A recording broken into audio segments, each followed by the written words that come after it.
Dans ce document à savoir numéro 6, nous allons définir deux solides partiellement miscibles. L'étain et le plomb sont deux solides partiellement miscibles, c'est-à-dire que les deux solides sont miscibles pour certaines proportions, soit très riches en plomb et très pauvres en étain, soit l'inverse, c'est-à-dire très riches en étain et très pauvres en plomb. Donc deux solides miscibles, je vous rappelle que ça veut dire deux solides qui vont cristalliser dans la même structure cristalline. Ça veut dire que si le plomb a une structure cubique face centrée, on va avoir un petit peu d'étain qui va se mettre soit dans un site interstitiel, soit remplacer un atome de plomb. Donc voilà ce qui se passe. Et ça va se faire, donc ils vont être miscibles, seulement pour certaines proportions, c'est-à-dire beaucoup de plomb, très peu d'étain, ou beaucoup d'étain, très peu de plomb.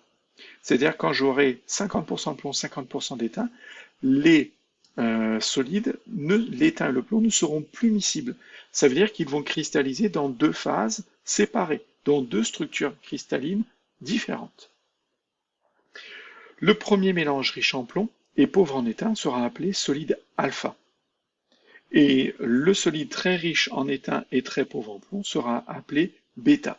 Donc en fait, on a des phases, c'est-à-dire une phase avec beaucoup de plomb et quelques atomes d'étain qui se baladent, une autre phase avec beaucoup d'étain et quelques atomes de plomb qui se baladent.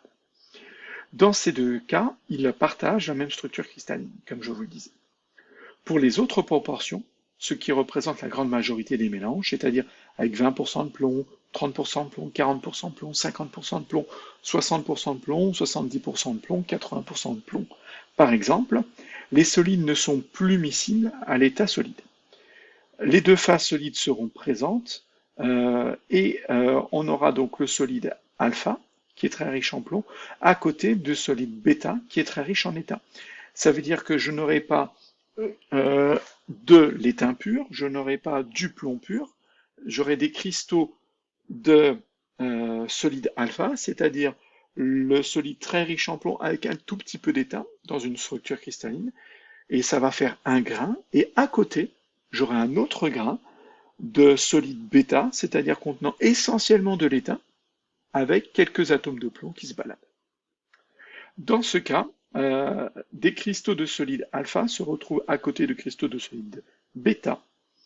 Il y a deux structures cristallines, donc deux phases solides. Donc, lorsque l'on parle de deux solides partiellement miscibles, on va avoir, si dans des cas particuliers, on va avoir une seule phase, quand il y a une très grande quantité de l'un des deux métaux et très peu de l'autre. Donc là, il y aura une seule phase.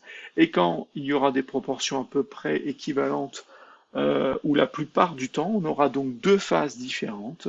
Et ce n'est pas de l'étain pur et du plomb pur, mais ce sont des solides, ces phases qu'on a appelées alpha et bêta, avec beaucoup de plomb, un petit peu d'étain, beaucoup d'étain, un petit peu de plomb.